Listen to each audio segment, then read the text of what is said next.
This episode of the Dungeoncast has been brought to you by Hero Forge. Hero Forge offers fully customizable tabletop miniatures with dozens of fantasy species and thousands of parts to choose from. Their easy-to-use design tool lets you build your perfect miniature online using a fully 3D in-depth character creator right in your web browser. Hero Forge also offers downloadable model files for users to 3D print their unique designs at home. Their 2.0 color technology allows you to create your perfect miniature in color with advanced features like decals, makeup, war paint, and more. Design your unique miniature and get it printed in full color, no painting required. Visit HeroForge.com to start designing your custom miniature today, and check back often. New content is added every week. Hey everybody, welcome to the Dungeoncast. I'm Will. I'm Brian. This is a podcast where we talk about everything Dungeons and Dragons, and today we are covering the Great Mother. 1, 2, 3, 4. Shout out to Welcome, adventurers, to the Dungeoncast. Hey Brian. Hey Will. How you doing today? I'm so good. How great is she? She kind of sucks. Let's start there. She kind of sucks. She's kind of the worst, but she's impressive. Great in like an objective sort of way. She's great in that she's kind of like the great old ones are great. Yeah, she's like amazing or wonderful in the very traditional sense of the word. Yeah, absolutely. I would say that. And the Year of the Beholder is drawing closer and closer to its end, Brian. Mm-hmm. So far, we have covered beholders and beholderkin, large and small, from the tiny annoying gazer with its incessant yammering and harassment to the enormous and horrifying overseers and hive mothers, building and ruling sprawling colonies of hundreds of true beholders. And we have covered pretty much everything between these two extremes. But now it's time to go even bigger. In fact, it's time to go about as big as it gets in D&D for even the egotistical, megalomaniacal, and tyrannical beholders have gods. It's time to talk about the Great Mother. This is God? This is their god. Beholder God? Beholder god. Oh, wow. This is cool. Okay. Yeah, it's nice. fun stuff. So the Great Mother, known more specifically as the Great Beholder Mother, is the eldritch matron deity and in fact ultimate deity of all beholder kind. Despite what the Great Mother's title would imply, it's not a gendered being. The title simply refers to her role as the literal progenitor of beholders as a species, for she birthed all the original beholders into existence and continues to birth even more now. Beholders themselves have no name for their matron deity, and in their alien-minded logic, they feel no need to give her one. Her very nature is utterly unfathomable, even to her own children, and I would say she very much counts as a great old one in a myriad of ways. Definitely a lower level great old one, but still a fantastic choice for a warlock patron. This episode will be titled Beholders, Origins. Sure, absolutely. So more like a great old one. So not they, them pronouns, she, her pronouns. I'm just continuing with she, her, because that's how she's written. But like, just to be clear, like she is way above and beyond like any sexual gender. She's not a sexual being. The concept of gender doesn't apply to this necessarily. To the Great Mother, no. I see. No, okay. Absolutely. So the Great Mother is known to have two forms. The first as a gargantuan beholder that slowly and silently drifts through the lower planes of existence. Ooh. Her bloated body is coated in layers of random debris, including small stones and shells, encrusted gems, armor scraps, damaged weapons, skeletons, dragon's teeth, and other refuse. Beyond this, it is said to be impossible to describe the Great Mother in any great detail. This is floating spherical Tamatoa from Moana. Yeah, sure, absolutely. You know that dude from Flight of the Conchords? Yes. He's the voice of Yes, Tamatoa. he is. Yeah. He does a great job. I fucking love him. The features of the Great Mother's inconceivable form are ever in a state of constant flux. Why this is so is up for debate. It could simply be a reflection of the entity's sheer complexity, or it could be tied to her apparent connection with chaos as a force of reality. Okay. Or it could be an indication of her far realm origins. Regardless, despite her ever-changing form, her presence is always completely enthralling to beholders that behold her. For in their own distorted minds, they perceive her as exhibiting their traits and features reflected back at them in divine perfection. I love this. This is so good. Yeah. Like having it be far realm related is starting to really tie in like why Beholder do. Yeah, you know exactly. What I mean? Yes, absolutely. Yeah. They're eldritch, abominations. So. And they're reality manipulating like presence and stuff. Yeah, yes. Good. So the second form she's known to hold is that of the entire layer of the abyss in which she holds court, an infinite labyrinth of black stone and writhing flesh dotted by countless eyes. We will go over this aspect of the Great Mother later on in this episode. I was going to ask when you mentioned the lower planes if that meant like the abyss specifically. So like, you know what? Part of this is just conflicting lore and nature. across the editions. But part of this is just that she's got a conflicting. She transcends reality in a lot of ways. So she both is this bloated beholder that wanders all of the lower planes, and also layers in the abyss specifically on one layer, and also kind of is that layer in itself. So she's like all these things at once, and none of it makes sense. She's everything and nothing at the same Exactly. time. I would have been set off or put off by this beholder god not having a lair. So I feel like layers are very like part of a beholder's identity. True. Yeah, absolutely. I would say so. Cool. Well, she does. And she also is the lair. Yeah. Cryptic and unknowable. The Great Mother lacks any mythos or pre-existing pantheon or even an origin story at all. It is simply stated that at some point in ancient history, she came to be in the multiverse. I would hazard a guess that she most likely slipped willingly or haplessly from the eldritch depths of the far realm and into the outer reaches of the outer planes. The second edition supplement, Monstrous Arcana I Tyrant, puts forth an unsupported theory of a supposed primeval entity titled the Fragmented God. Under the model of the fragmented god, the Great Mother is perceived as merely a portion of an original quote-unquote evil eye. What the grumsh? With other eye gods existing along with other entities like an all-eating mouth and all-encompassing logic.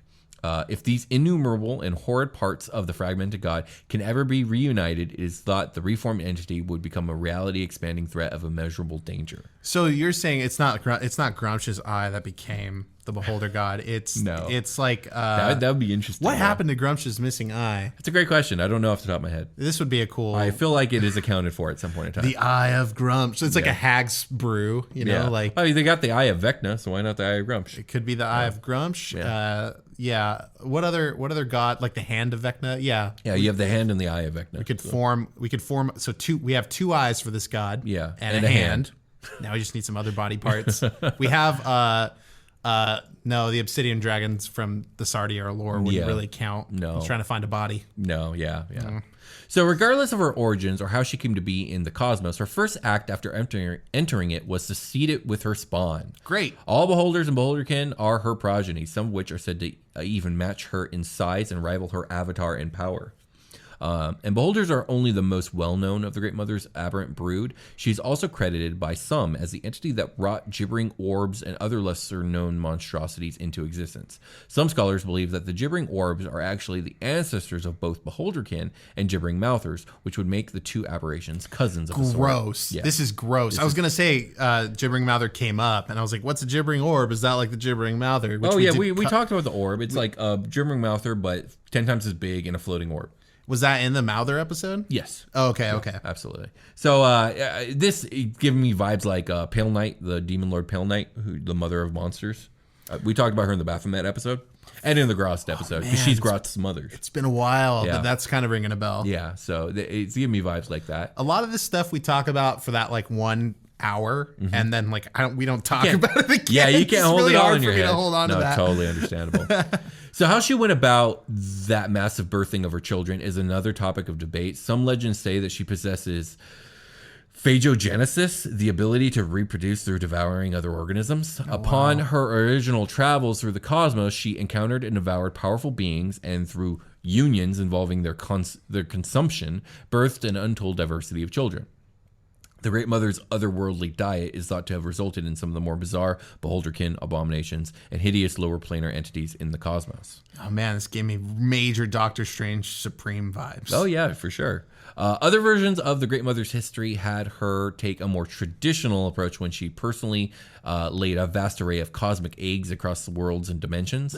These eggs spawned a race of beings known as the Beholder Ancients, many of which were said to be destroyed by the Great Mother in a beholder-like fit of perfectionist rage, with only Gazemnid and a few hive mothers living through the process. Gazemnid is like one of her sons and also a beholder deity. I'm really happy you went with the hard G sound and not the soft G sound. Oh my goodness, no.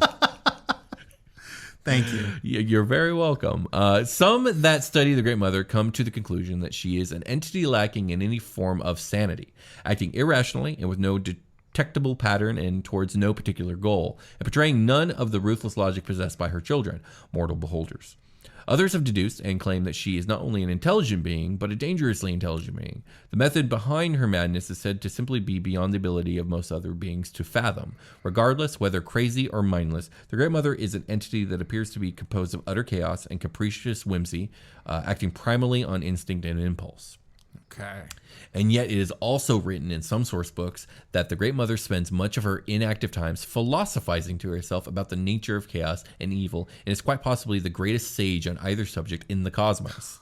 Wow, so again, conflicting lore, yeah. This thing is nuts. Yeah, this thing is crazy. It's horrible and amazing. At the very least, she is reported to inexplorably cruise through space deep in thought, always incomprehensibly gibbering in an alien proto-language while experiencing bizarre visions. So she's going through it up there. Was this a Rick and Morty character? This is a Rick and Morty character. That's exactly what it is. Okay. That's too funny. Great. I mean, they made the Rick and Morty D&D book, so it's gotta be. I haven't looked at it. They've got to be there. Look at it. I was asking some folks about it, and no one seems to really have a good hold about what it is or care. Yeah. It was a weird idea. I feel like it's more for like. Have you seen the Rick and Morty dragon episode? No, but I've heard a lot about it. I was told I should watch it. With the dragon soul bond, but it's like they're having an orgasm. It's hilarious. It's fucking so funny, dude. I was trying to explain dragons to somebody in a workplace setting, and somebody mentioned that episode. Yes. Like, like blah blah. It's like because they hadn't seen The Hobbit, and like, but they saw the Rick and Morty episode. Read Lord of the Rings or The Hobbit, but they've seen the Rick and Morty episode, so they had a touchstone for dragons. Sure, yeah, and I would say the Rick and Morty dragons are literally D&D dragons, except for they bond with you and have an orgasm over it. Oh, well, regular dragons like to fuck. That's true, but with them, they just like to get to know you really well, and then they have a soul bond, and it's really gross. Great. Beholders believe her to be an omniscient being, possessing deep, exclusive, hidden knowledge of the nature of reality. But in her divine perfection, she's incapable of sharing it with any but the most intelligent entities, lest their minds break from what is revealed. Oh, man. So, just a lot of, like, she's either completely mindless, stupid, and insane, or maybe the most brilliant entity in the universe, one or the other. Right, and it's just a constant sliding scale. Exactly. That's what it seems like. The Great Mother is jealous and egotistical, refusing to acknowledge or maybe unable to acknowledge even the notion that she could be mistaken. Befitting the deity of eye tyrants, she is said to have her own bizarre standards for her creations and destroys and devours any she finds displeasing. Some scholars say that the Great Mother's true motivation and intention is straightforward and rudimentary. It is a singular primal drive to propagate and fill the multiverse with her spawn. The Great Mother seeks to replace all life with her children, and in that sense, each beholder is a reflection of her desire to self-replicate and remake reality in her image. Her endless travels only come to temporary stops when she decides to produce offspring, either on other worlds or in her lair. Neglectful and self-absorbed, she concerns herself only with the spread of her offspring, caring little for the irrelevant activities of mortals and gods alike. Now let's sidebar, Will. Yes. What do you think the spreading of the offspring looks like in your mind when you picture that? Like, okay, the Great Mother floating through space, etc., and then, well, we know that her children do the whole like reality altering thing in their dreams, and since she is always philosophizing and having fucking bizarre visions, I would say maybe she doesn't so much have phagogenesis as she does eat everything she comes across, and then she probably has visions and dreams about the things that she interacts with. And so maybe there's a correlation between the things she eats and the things she eats and creates. But I don't think she's actually eating and then creating. I think she's eating and then thinking about and then creating. It's like delicious. Yeah. Whoa. Yeah, and exactly. Then, like, a portal opens up. Yeah, exactly. I was thinking a much more like physical, like sort of thing where floating through space. Sure. And then like a very violent,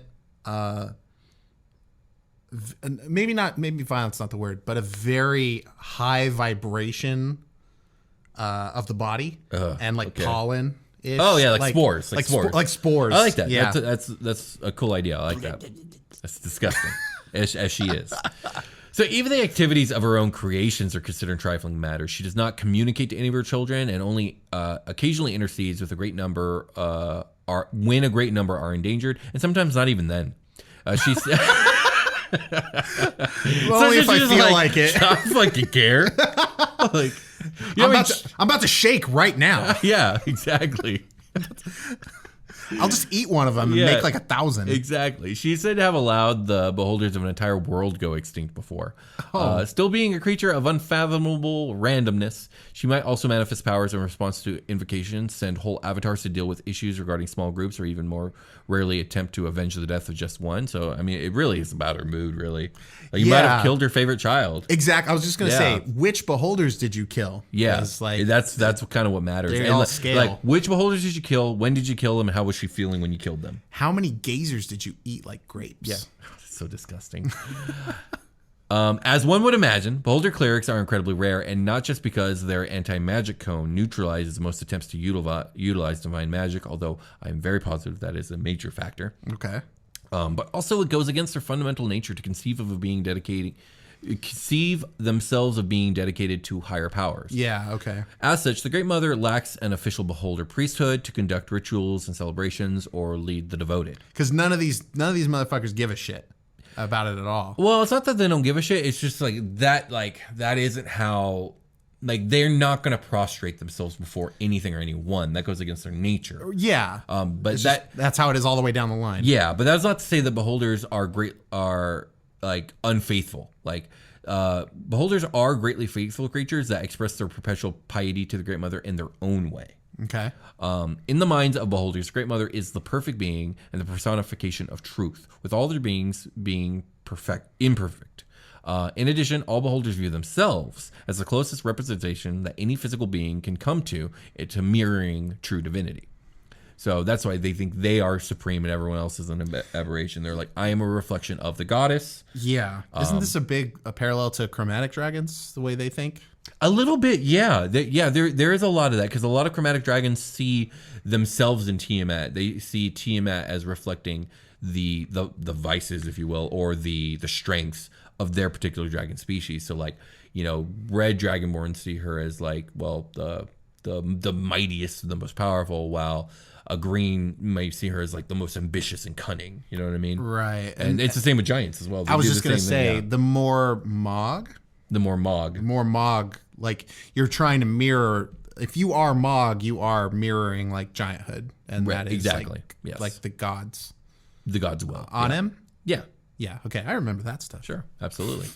So most beholders strongly believe from birth that they are the ultimate mortal incarnation of the Great Mother, and vividly, albeit delusionally, remember the event of their birth as if she personally spawned them. So, like, stupid.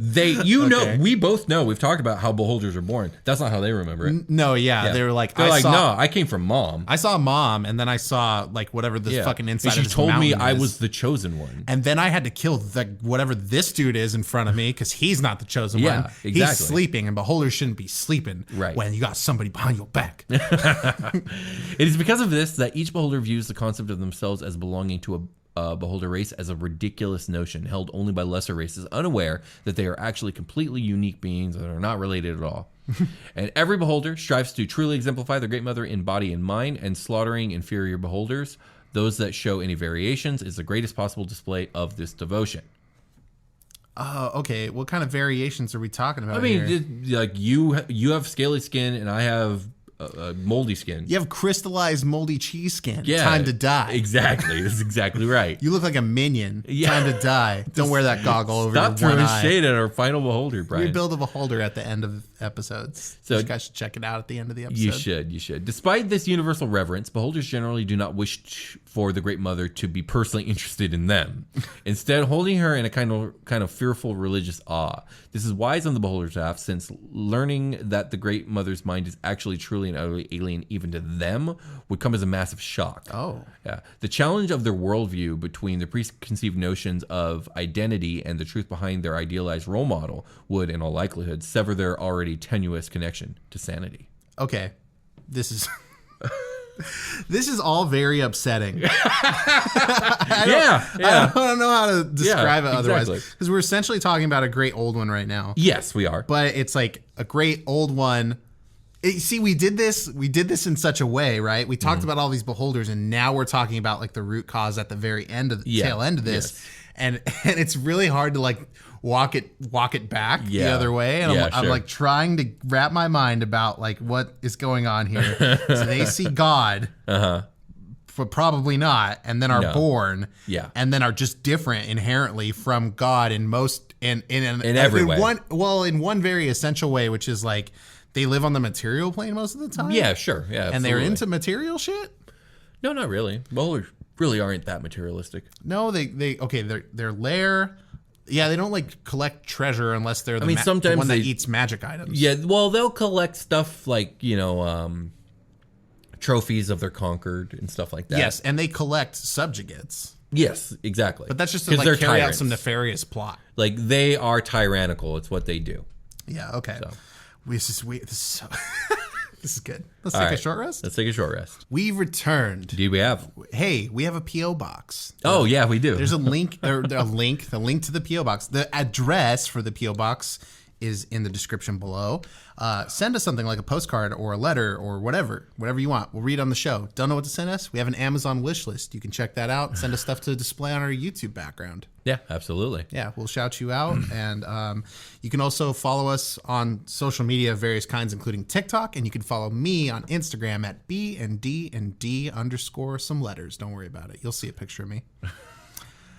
Back to the Great Mother. Yes. So occasionally, Brian, humanoids can be drawn to the belief of divinity by certain beholders. One major one being the Great Mother. Okay. Probably the main one. Yeah. The most faithful of these cultists are given the opportunity to become ocular adepts. And we talked a little bit about ocular adepts in the gazer episode. Okay. Because beholders will fucking surgically graft a gazer into the fucking skull of an ocular adept. That's right. Yeah. That's what it is. Hey, you want those good eyes that we got? Yeah. I got some spares. And it drives them crazy, too. Yeah, totally. I mean, they were already crazy. Let's be real. They let somebody sew a monster into their face. Yeah, indeed. Debased and desperate, yet nonetheless devoted servants, ocular adepts in their quest for even a fraction of perfection, enter a pact with a beholder, or the Great Mother, and have an eye of a gazer surgically implanted into their skulls. The process requires a stalwart mind, willpower, and physical fortitude to survive. So most don't. Other cults are so stupid. Demogorgon's the only good cult. Yeah, indeed. Absolutely. Stupid cults. Shout out to Demogorgon. Shout out to Demogorgon. The Great Mother dwells in the 6th layer of the Abyss, known as the Realm of a Million Eyes, a cave system of innumerable twisting tunnels, winding in all directions and in multiple dimensions. The walls of the realm are studded with eyes, each belonging to the Great Mother herself, indicating that she is herself the 6th layer of the Abyss. Cool. Evil beholders and beholderkin of every type are abundant. Now, hold up. Pretty much all beholders are evil. The only one I think we talked about that wasn't spectators. So I guess the only one that isn't here is spectators. And they're neutral. Yeah, sometimes they're good. They're barely even beholders, really. Yeah, they're kind of their own thing going on. And visually they are beholders. Yes. Otherwise. But everything else about them is the opposite. Yeah. Evil beholders and beholderkin of every type are abundant within the realm, all of which exhibit great devotion to their creator. These abyssal beholders prey upon each other along with anyone else, demon or otherwise, that stumble into them. The most cruel and elderly beholders of the Realm of a Million Eyes act as the enforcers of the realm, since the Great Mother herself has no interest in managing her own domain. Though the precise nature of their relationship is questionable, the lesser deity, Gazemnid. I think Gazemnid. I like Gazemnid better. Is the only one of her countless mortal descendants that managed to ascend to godhood. He is the lesser god of gases, fogs, obscurement, and deception. He's basically wheezing. He's wheezing the Pokemon. He's wheezing the Pokemon. He's wheezing. Or coughing. He's more like coughing. He doesn't have like multiple spheres. Coughing is as close to a beholder as a Pokemon's ever going to get. Am I right? Huh. I don't feel like going down. You're like, can we just not? Wait a minute. Yeah? I think so. Is there no one-eyed Pokemon? Well, I mean, I'm sure there's one-eyed, but it is like this orbular floating nasty monster. Yeah, it does. It has hover. Yeah, and it's got like little tubulars that you could see growing into eye stalks at some point. But aren't they supposed to be like smokestacks, right? I guess they're like little. No, I know. I see what you mean. Yeah, like definitely. Oh God. I'm just saying. Coughing is like one of the grossest Pokemon ever. Can I tell Coughing and wheezing are horrible. Can I tell you a secret? it won't be after this. You know that, right? Coughing makes my top 10 favorite Pokemon. Well, that's good. As long as you know that it's still, it can be your favorite. It can even look like it can even be the best looking one to you. I would never. But you gotta tell me right now that you think that shit is gross. Oh yeah, it's gross. Okay, I would good. not want to be near a coughing. It's just that adorable smile on its face and just coughing. It's so pleased with itself. In the anime, sure. Yeah. But in real life, if you had that shit and you're like, I choose you, and this thing comes out, it's gonna be like, and like, no, fucking get back in the ball. Where's your mask? I love coughing. All right, back to Gazemnid. Gazemnid dwells. Thank you, by the way, for saying Gizminid and not Gizminid. Oh yeah, you're absolutely right.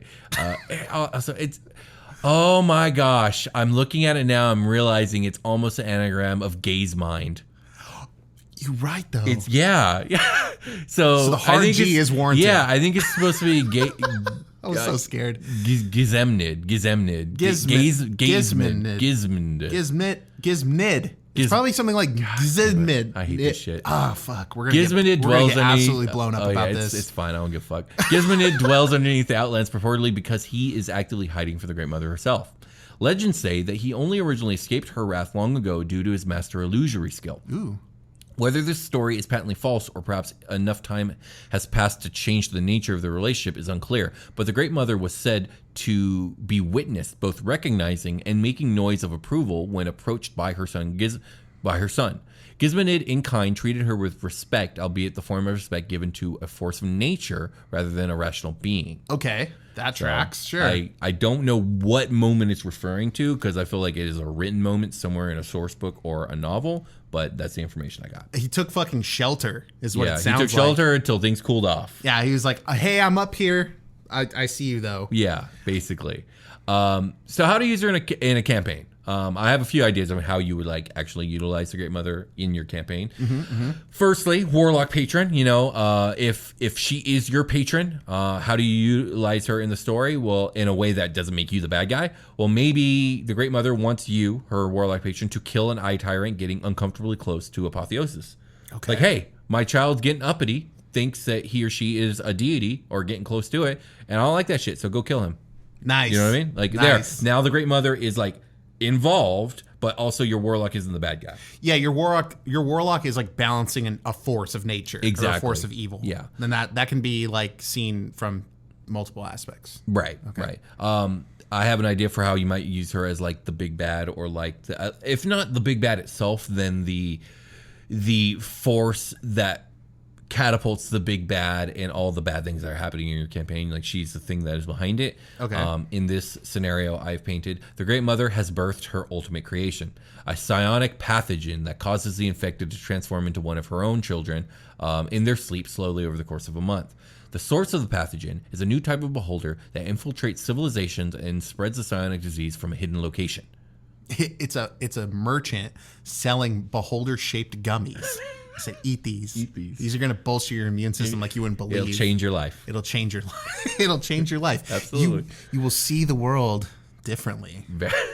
I love it. Yes, absolutely. What is that? I've been looking in between paragraphs. I've been looking for that ranger spell that makes 1,000 arrows or whatever fucking go off all at once. Cordon of arrows? Cordon of arrows. That's what it is. Where the fuck is that? Anyway, you're falling down the 6th layer of the abyss. What are you busting out to fuck up all these eyes? I mean, Cordon of arrows for sure. That was my first thought. After my actual first thought, magic which was missile, I guess. Salt. Just a lot of it. It's a lot of salt. Just everywhere. The fucking umbrella girl, the big fucking, the cylinders of salt. I just fucking bust out 2 of those. Just doing spiral dances as they're falling through the air. Good thing I changed out my ball bearing canisters for these fucking packages of salt. That's ridiculous. Yeah. Ridiculous. Any questions, comments, concerns about the Great Mother? I'm very concerned about it, but I don't have too many questions other than what? Why? What edition is this? Is this a 5th edition lore? Where are we getting this? No, nothing's really been written much. I mean, a few things I think here and there, but this is all mostly 2nd and 3rd edition.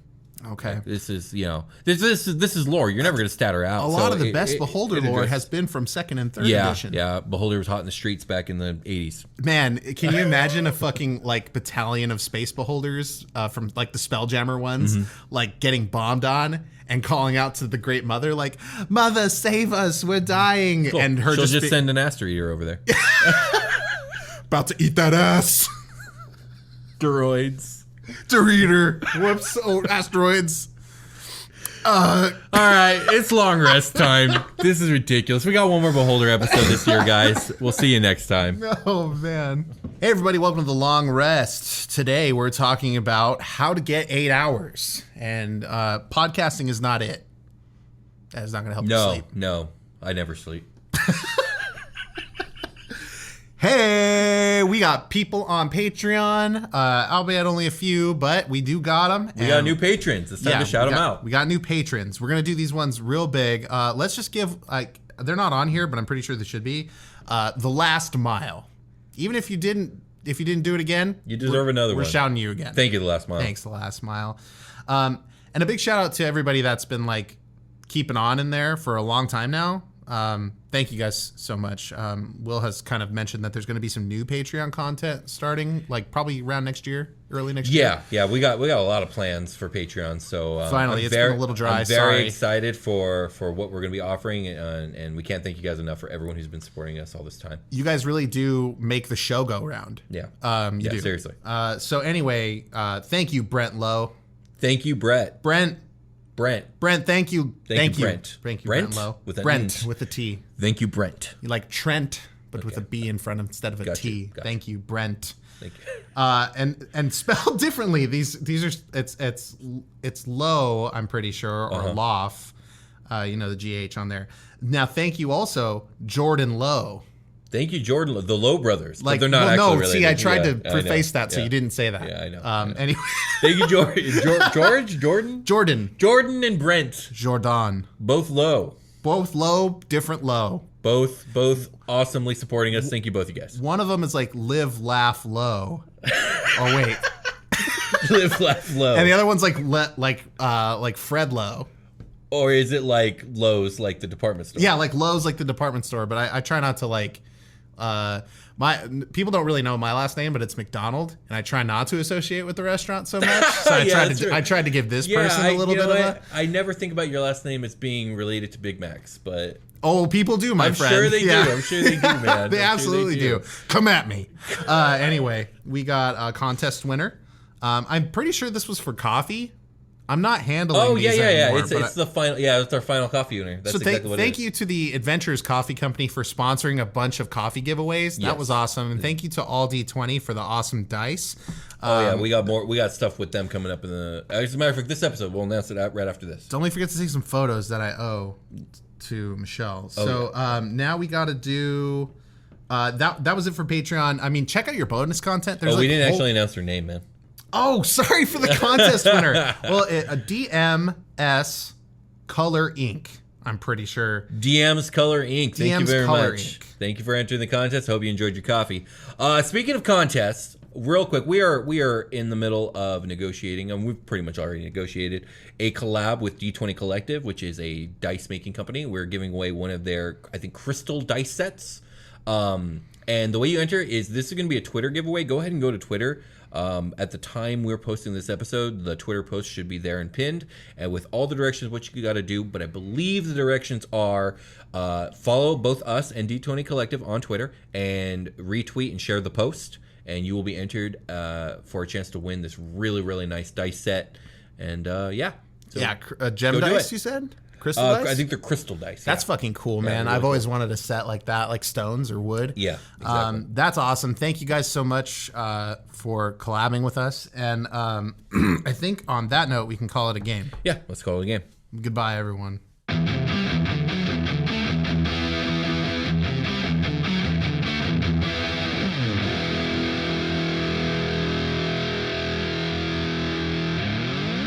The Dungeoncast.